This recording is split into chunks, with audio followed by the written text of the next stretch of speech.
my wrap up. Now, as you guys know, I have been gone for a while, and as I said in my book haul, it's because I was in the biggest reading slump since November. I haven't been able to finish a book. I haven't been feeling like reading. I tried, but it just didn't happen. But I'm getting back into it now, and I thought I would share with you the books that I have read since you last saw me, which is October. I think I have to do October books. I'm pretty sure. That's what we're gonna go with. I think these are the books that I read in October and November of last year. I know, that's kind of crazy to say. Okay, so let's just go ahead and get into it. I have 7 books to share with you guys. So the first one is Ugly Love by Colleen Hoover. I was super excited to read this book because I'm a big fan of Colleen Hoover, but I didn't really like this book. I gave it 3.75 stars, I'm pretty sure. Her books are always like emotional and deep, and they like get you right here, which it did. I just didn't care for the girl character. What's her name? Tate? Yeah, her name is Tate. I just felt like she was just kind of there. Like she didn't really, her only purpose was for the guy to like have someone to fall in love with. I just felt like in Colleen Hoover's other books, you get to know the characters, like you get to know their background, you get to know them like on a really deep level. But I felt like the girl, you didn't find out anything about her past really. You didn't really know anything about her. You just found out a lot about the male character, who I loved in this book. His story was crazy and it hurt, but it was, I mean, it was like a sweet book. That's the only reason why I knocked it down a couple stars. But I love the male character, how it was written. Oh, that part was just amazing. So I definitely would recommend this book if you like new adult. Okay, the next book I'm going to talk about is Not That Kind of Girl by Lena Dunham. I was super excited about this book when I found out she was writing one. I pre-ordered it and I read it as soon as I got it. This is her memoir, just telling lots of random stories basically about her childhood, about her in college, about her working on the set of Girls, and I love the show Girls, so I was really excited to read all about her life, and a lot of things that happen in Girls happen in her real life, so that's kind of crazy. I think I gave this book 4 stars. It wasn't exactly what I thought it was gonna be, but I still really enjoyed it, and I'll definitely go back and read certain stories, because some stories were just so good, and she had some of them where they're just like lists, and some of them was like letters that she wrote, and like this one has like footnotes and it has little illustrations.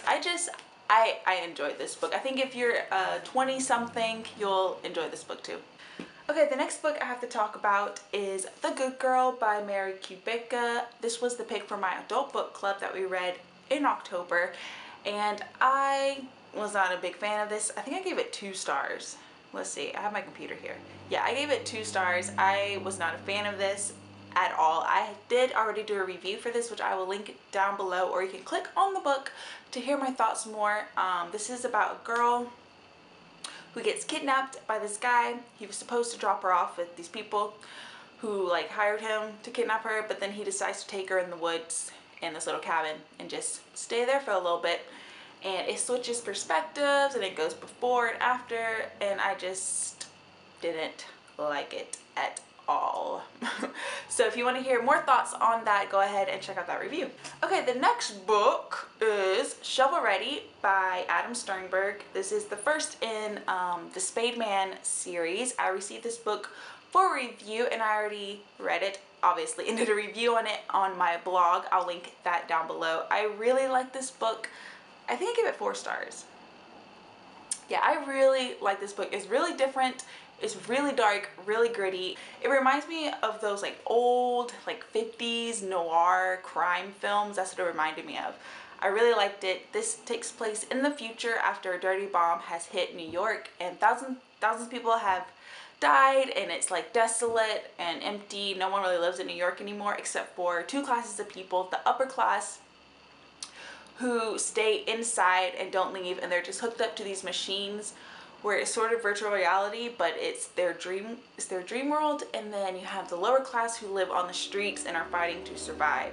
Then the main character is a hitman and people hire him to kill people, and he's hired by this acclaimed priest to kill this girl, and the story like takes off from there. And I really liked it. It's really different. It's just, it sounds weird to say it's a fun book, but it is. It's like entertaining and really dark, and I liked it a lot. So read my review if you want to hear more about it, and I will be reading the second one. I think the second one already came out. Yeah, I don't know what the second one's called though. Oh, it's called Near Enemy. Yeah. Okay, the next book is Locke, Lamora by Scott Lynch. This is a fantasy book. I love this book. I gave it 4 out of 5 stars. This book was really fun. Follow this band of thieves, and I really enjoyed it. I know this book is getting pretty hyped up on BookTube lately. I see a lot of people are reading it, which I'm happy about. I think this book is really good. It's really fun, and it's a really easy fantasy to get into, and it's really funny. I really recommend it, and I will be reading the second one hopefully soon. I don't know, we'll see. Alright, the next book I have is Sharp Objects by Gillian Flynn. I was super excited to read this because I loved Gone Girl. I loved Gone Girl. I think this was her first book that she wrote, and I thought it was just okay. I originally gave it 3 out of 5 stars when I finished it. I mean, I like flew through. I think I read this book in like 2 days. I originally gave it 3 out of 5 stars because I guessed what was happening, and that books like that I'm just like meh. But then I switched it to 4 out of 5 stars because it was really good. Like, I feel like a lot of people would like it, and yeah, I really enjoyed it. It's about this woman who's a journalist who goes back to her hometown to sort of follow up on these murders that have been happening there. And then you just find out about her childhood and her family, and it's crazy, and I do recommend it. Gone Girl was way better, and I'm really excited to read Dark Objects, so yes. Okay, the last book I have to talk about, I read it on my Kindle, and that was Angel Fall by Susan E. For some reason I was in the mood for a fallen angel book. I don't know why, so I picked that one. And also a lot of people talk about that book and how good it is. I think I gave it 3 stars. Yeah, I gave it 3 stars. It was good. I will be reading the second one. This is, like I said, a fallen angel book. A girl is trying to survive, and then I don't know if you would say she falls in love with an angel, but there is like a romance thing going on, and I liked it. Like, I love the plot of it. I thought it was so good. It's like really engaging. I just wasn't a fan of the narration. Didn't like how I don't like it when authors explain every single thing to you to make sure like you know what's going on. I don't like it when they do that, or when they explain every single thought that the character has. Do you guys know what I'm talking about? I don't like it when authors do that, and that was in this book. But I will be reading the second one because I do want to know what happens, and I still like the characters anyway. Yeah, and I think the third one comes out soon, I'm pretty sure, so I need to get on that second one. Okay guys, so that is the end of my wrap up. Let me know if you've read any of those books, or if you want to, down below. I'm glad to be back. Hello to all my new subscribers, and I will see you guys in my next video. Bye!